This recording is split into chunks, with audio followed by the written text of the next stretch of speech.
साथीहरु आज चाहिँ मैले हजुरहरुको लागि चिउराको पुलाउको रेसिपी लिएर आएको छु।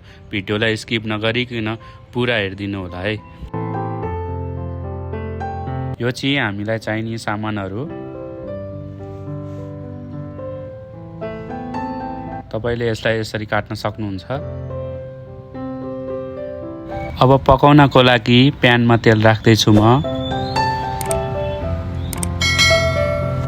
तेल तातिसकेपछि सानो पारेर काटेको चिकनलाई मजाले फ्राई गर्नुहोस्।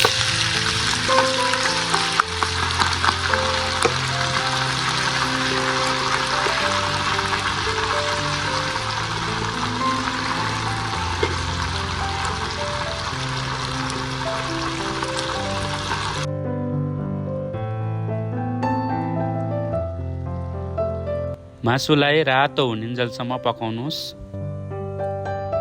यसमा अब प्याज राख्नुहोस्।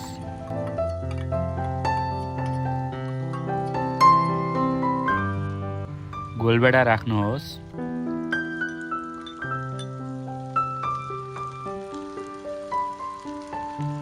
प्याज गोलभेडा राखेपछि यसलाई मजाले चलाउनुहोस्। त्यसपछि अदुवा, लसुन, नुन,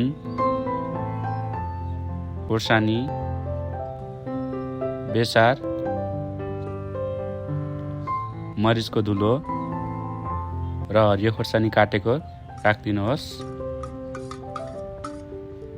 र यसलाई मजाले चलाउनुहोस्। सबै मसलाहरू एकअर्कामा मिक्स होस्।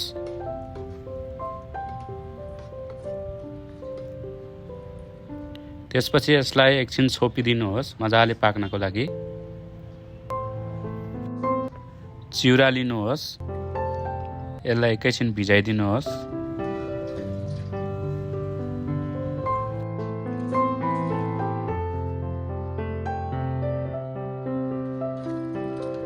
अब यसलाई मजाले पखाल्नुहोस्।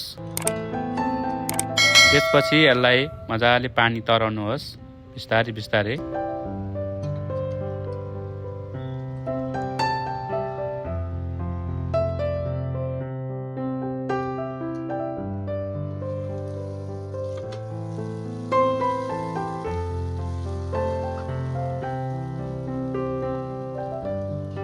अब पाकिरहेको ग्रेभीमा अघि भिजाएको चिउरालाई राख्नुहोस्।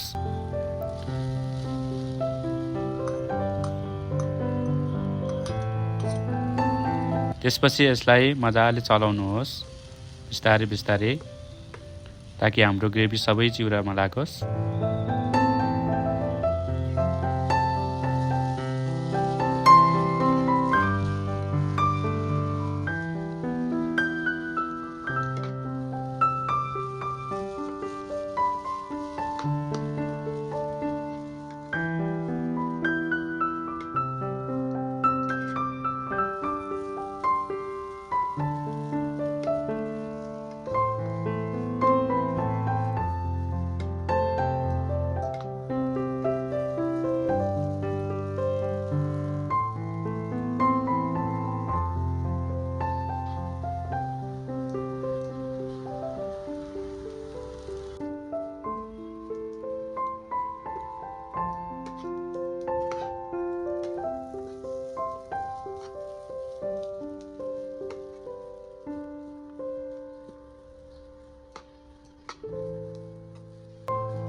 यसलाई मजाले चलाइसकेपछि 2 मिनेट जति मजाले छोपिदिनुहोस् यसलाई ताकि मजाले पाकोस्।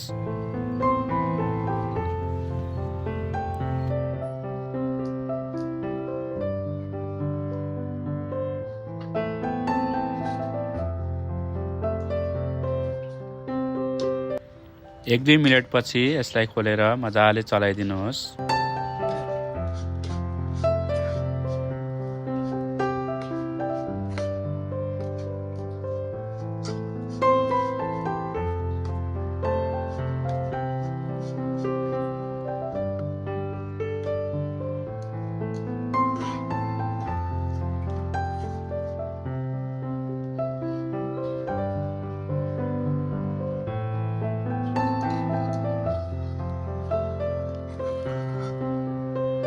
र साथीहरू हाम्रो चिउरा पुलाउ तयार भइसकेको छ। तपाईँ यो घरमा सजिलै बनाउन सक्नुहुन्छ।